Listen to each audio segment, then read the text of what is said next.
Okay guys, I'm back. So the first letter, I think that's gonna be the last one. I don't even know if the battery is gonna last on this one. We'll see. It says it's dead now, so hopefully it lasts the video. First letter, in which it is said what has pressed me to write you all the letters that I promised. Empty.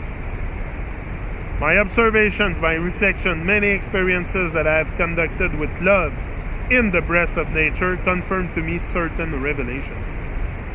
Reasoning and tangible proofs authorize me to consider today these revelations as natural law, even though it is an hypothesis.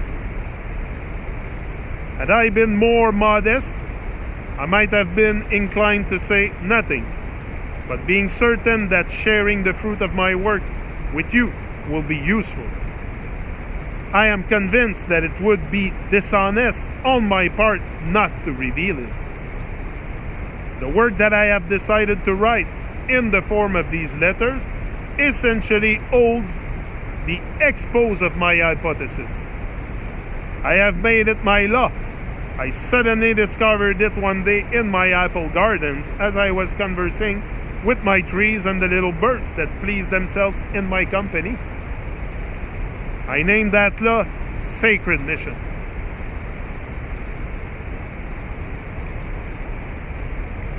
And these words will be met again and again on all roads and crossroads of these letters dedicated to you.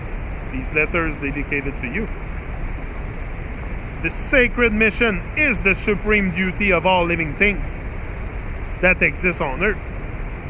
These living things must respond to the demands of nature. They must serve accordingly and in exchange obtain the right to life through health obtained. This all depends on certain phenomena engendered by the natural electricity which governs us all. You will find in my letter nothing with long demonstrations, no equations, and not even any numbers. I know that you would prefer it that way. Notwithstanding, if scientific knowledge had influenced the writing, I would probably have been stopped from passing this on to you. Others more learned in the science than I seems to be precluded from writing accordingly.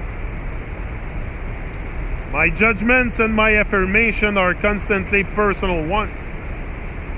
But to lighten the text, I will eliminate the I think that, or my judgment says, or I believe, etc. But do not forget to interpret my saying as such, since nothing on which I intend to write to you, at least to my knowledge, has received critics or confirmation from the scientific community. You will have the complete freedom or right to accept or to doubt. Many of my acquaintances during the years have seen in my work, my reflection, my findings, a definite scientific study. Others see a philosophic hypothesis. Yet others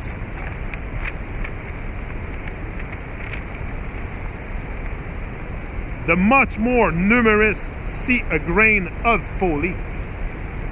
Despite it all, there is in all of this a spark of sky, a spark of life.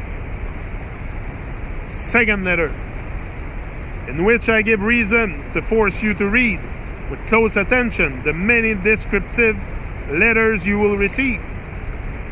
You are thirsty for the mysteries of life, and in a way, you are prepared to overstand them. To this person, I will confide the essentials of my daily thoughts for your happiness as well as mine. That's important. That I like to hear that. For your happiness of yours as well as mine. Listen to what I have to say to others who are not so loving of nature. Upon noticing a mistake in your choice of reading, do not continue, as you would be wasting your time. Rather, give it to a friend. As you read on, the fruits of my reflection, the experiences, the observations, and certain theories work upon by myself will be revealed. You will find yourself at times in harmony with me, and you will understand each other even better, and we will understand each other even better. You may become vexed at the lack of order sometimes. A systematic order is very difficult to establish when speaking of nature. Nevertheless, I did my best that each notion expressed fit naturally with the introduction of another. At first, you may find it a little dry, but I beg you, read it anyway, line by line. Otherwise, we will quickly be misunderstanding each other and not communicating. In order that the recipients of my letters not get buried in scientific subject matter, as mentioned before, I shall expose everything as simply as possible. As simply as possible. I'll start the third letter, see if battery lasts. Third letter. A question of electricity of nature, of the earth and of the sky. We have to get an understanding. I would replace that word by overstanding. We have to get an overstanding of natural electricity versus that which man uses for his pleasures or for industrial use. The natural electricity of nature is immensely powerful but often not recognized as such. This subject is the key to understanding all that you will read in my hypothesis. The earth. I would replace that by the earth as a plane. He says the earth as a globe. The earth as a plane or as nutritional soil. Each is under the influence of natural currents of electricity interchanging outside or within it as tributaries. He said, don't read just to read. I read to understand. And I read to... I don't read to absorb, like I decipher the stuff that is illusion. Stuff that doesn't fit my soul. Discard it and go on with the rest. But many currents of electricity are not recognized as usable and therefore are ignored as to their existence for purpose or economics. As to the great concert of terrestrial life within itself, natural electricity, for time memorable, is that it has been misunderstood except that discovered and expanded for economic reasons. We are going way past this short-sightedness that reveals more discrete complexities that affect life and vegetation. It is constantly visible in front of our eyes and yet unknown. Meteorology and geophysics use this electricity in a very limited manner, and it has no relationship to the matter of discussion here. Academically, there has been little attention to electricity applicable to the natural events that occur daily.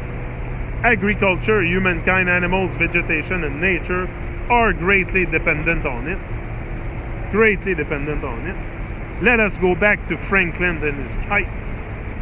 We can imagine that if commercially created electricity had not taken hold so fast, the natural electricity offered by nature would surely be more recognized today. There is a big difference, but I will not go deeply into it except for the following. Static, such as DC in batteries. 1L, when you mark it. Dynamic, static, such as DC in batteries. And second, dynamic, such as AC from motors, dynamos, made such dramatic and rapid progress that it completely took over the minds of those directed to these disciplines. It was immobilized by these interested parties, becoming, in my estimation, fatal to all things naturally in need. All attention went to industrial electricity.